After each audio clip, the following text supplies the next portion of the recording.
are literally shaping the planet. Purpose is the only pathway to a regenerative future. We have a choice to stay with the status quo or to change. What is the point of trying to be just resilient when we can actually innovate? Thank you, everyone. I am an engineer and a climate emergency disruptor. Good morning, good afternoon, good evening, everyone who's joining this call today. So I'm going to be talking about how we can adopt integrated innovation and capital model for sustainability to rethink, co-create, and recalibrate the building industry to mitigate climate change. Now, if we focus for a minute, the definition of sustainability is meeting the needs of the present generation while not compromising the future generation. And this definition was defined in 1987 in a report called The Common Future. And this is the lady, Gro Harlem Brundtland, who was the former Prime Minister of Norway, who actually defined this definition. She was tasked with to identify the vision of sustainability in the impact of climate change. Interestingly, in the last 40 to 50 years, so many organizations, both governmental and non-governmental, was formed to look at the impact of climate emergency in the world. And interestingly, for the last 30, 40 years, as a global climate has changed rapidly, and we have reached a stage where we are in 2020, where there's 50 gigatons of CO2 emission on the atmosphere. And the climate scientists have devised that if we continue as business as usual, 4 degrees C temperature will rise in the next 30 to 40 years, which essentially means that we have less than a decade to reduce the carbon emission in terms of temperatures below 1.5 degrees C, and that will require a 65% reduction of carbon from 2010 levels. And this is globally a requirement that has been identified. So as a response to this, a climate emergency was declared last year across the globe. So what does it mean? It actually means that globally, each countries have identified that climate is a necessary emergency, and UK and Europe, it's a legislation to come up with a 2030 and a 2050 net zero carbon roadmap for their cities and their countries. Now, how does the building and the construction industry relate to all this? Well, global population is supposed to increase by 1/3. An additional 2.5 billion people will be living in urban areas by 2050. That means that 230 billion meters square of new floor area needs to be constructed in the next few years. And it's equivalent to the size of Paris every week. And that's the impact of a reality globally. Now, as a construction industry, the buildings and construction accounts for 40% of the energy-related CO2 emission, and cement production alone accounts for 8% of global CO2 emission. So the decisions we make today in the construction industry has a direct impact on climate around us.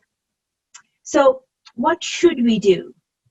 So first of all, we need to start thinking how to reduce the emissions across all sectors, aviation, industry, construction. Secondly, draw down the past emissions. But what is particularly quite related to the construction industry is coming up with an industry-wide systematic change through collaborative effort to reduce the 1.5 degrees C temperature rise. Now, what does it actually mean? So it means 4 things. As a country, city level, we really need to start thinking about net zero roadmap for cities. World Green Building Council, C40 cities are doing quite a bit of work across the globe on it. Secondly, we really need to start thinking of the embodied carbon, because it's 50% of the building's hidden carbon. Thirdly, we need to be open to innovate with technology, circular economy, and process models for cities. And finally, we need to start shifting our investment models and mindsets. So what about UAE? I've been working in Middle East for the past 5 years. Now, Middle East is one of the first water-stressed countries. It has 7 emirates, and this is the status across 7 emirates or states. It's 9th largest in the electricity consumption. And according to the Food Sustainability Index, it's 22nd across to 25 countries. So in order to respond to climate, Middle East has actually adopted different policies, looking at clean energy, water, transport, waste, and improvements on the energy-intensive sectors. But what's more interesting is that Middle East has also identified an innovation strategy for the region. And what it essentially means is that Middle East has invested $3.8 billion in 7 sectors, looking at renewables, transportation, technology, education, health, water, and space travel. It has created 2 innovation hubs, one in Dubai Future Foundation. It works as an accelerator, and also in Abu Dhabi to work as an accelerator and a catalyst for the region.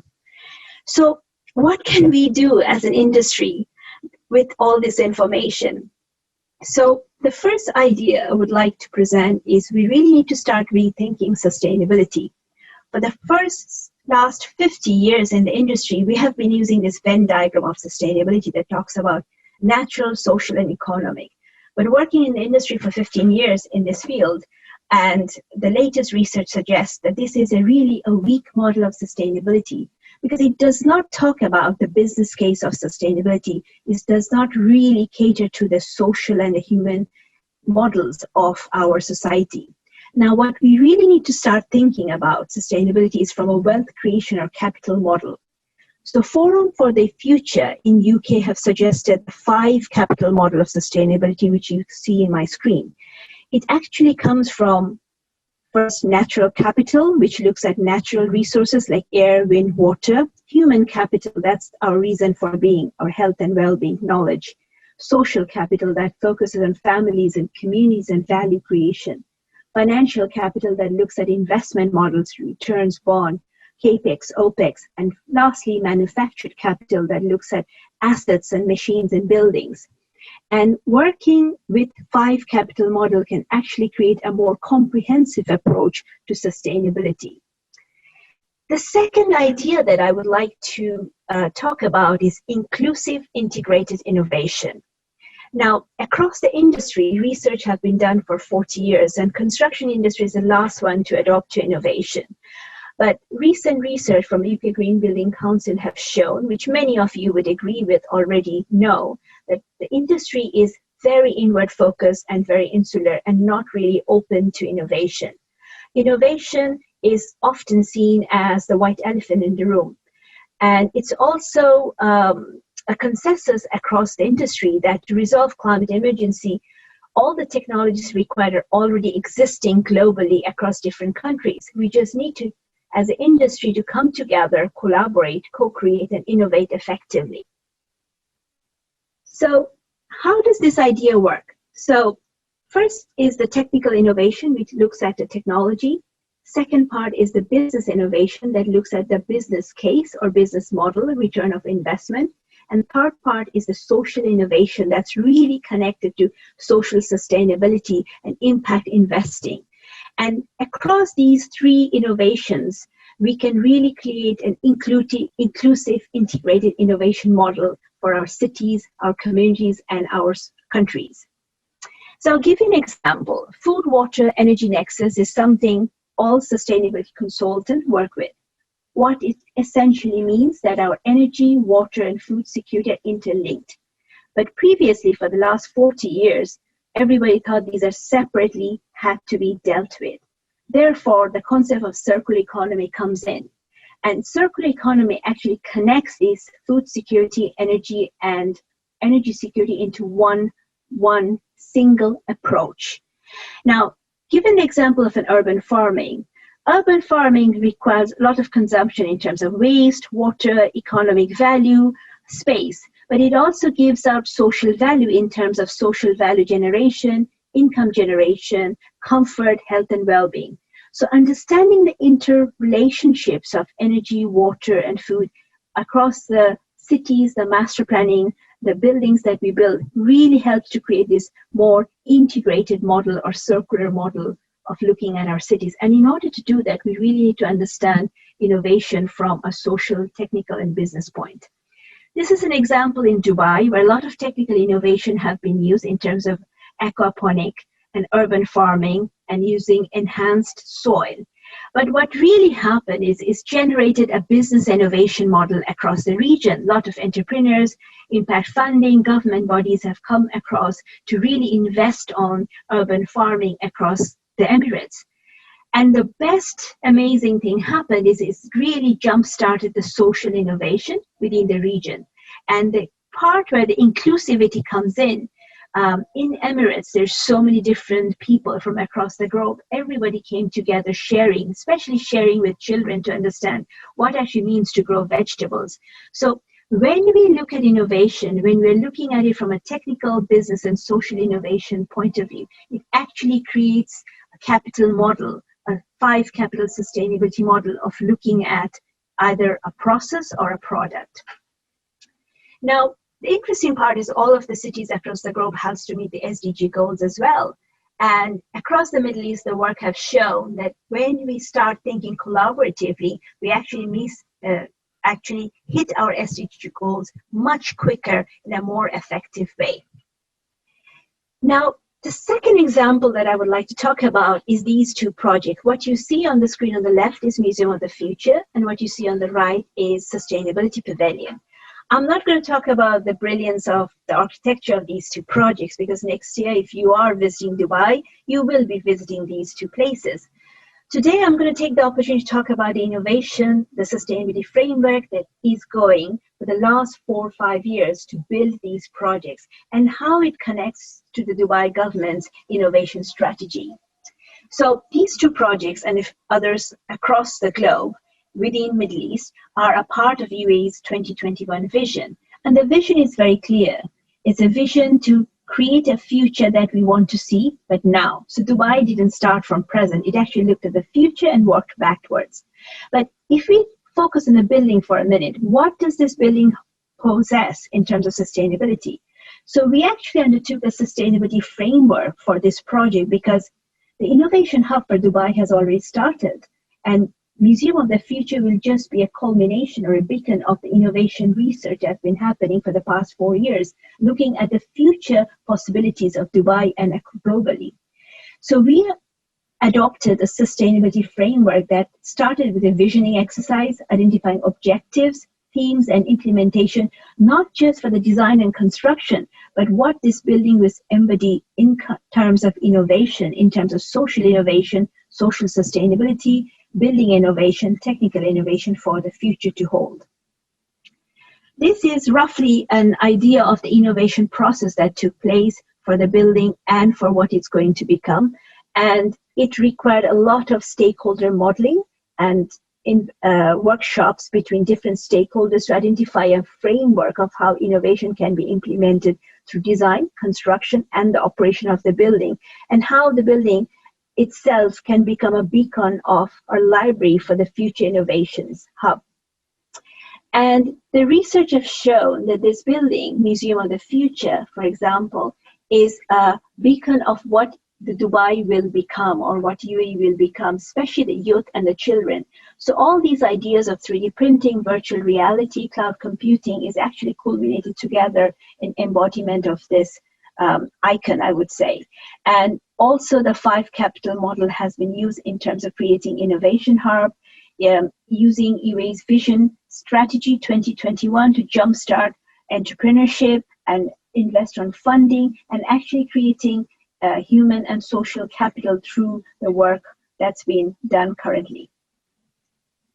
So what we are actually doing is stretching the business case and creating a benchmark for the future buildings in the Middle East. This is just one building, but this is the beginning of other future buildings where innovation and sustainability framework becomes part of the design thinking, part of the collaboration, and it's not something in addition. And this is how you attract more impact investing into projects, so it's more socially conscious. Now, before I jump into the next project, I would like to talk a bit about the Sustainability Pavilion. Sustainability Pavilion is a culmination of sustainable features across the region. But what's interesting is that this pavilion will be opening in October of next year and will be open for 6 months. But we are already started talking about the repurposing of what will happen to this structure once the expo is completed. So having that foresight of starting from the future and walking backwards instead of looking at the present and what we can become is really an important understanding when we think of sustainability, when we think of implementing innovation for our cities and our communities. The final project I would like to talk about, it's a very interesting project. Its name is GADAN21. It's part of an Abu Dhabi stimulus package. 8 billion dirham has been invested for the public spaces. There are 17 parks in Abu Dhabi. You can see an image on the left side. It's mostly by the seaside. Now, this funding is very interesting because it not just looks at the public realm. The funding is focused on businesses, innovation, and people. And it links back to the capital model and also the integrated innovation that I've been talking about. So we have been working on 16 different parks with 16 different architects. And our brief is to create outdoor comfort. Our brief is to work with the city to create a business model for innovators to come in and to join. And our brief is also to look at the manufactured and the human capital, how they connect together. This project will actually increase the asset value of the assets surrounding the parks. This project will actually increase the livability of the cities and the people who will be living and working there. And it is a long-term impact investing and a livability model rather than looking at short-term outcomes. So in essence, if we break down all the targets and KPIs for this project, it's actually taking into account impact investing, improving building assets and value creation, which is very much linked to manufactured capital, but also very much linked to the business innovation of the city and the country. It's a very important part of the financial modeling of what the city will want to become.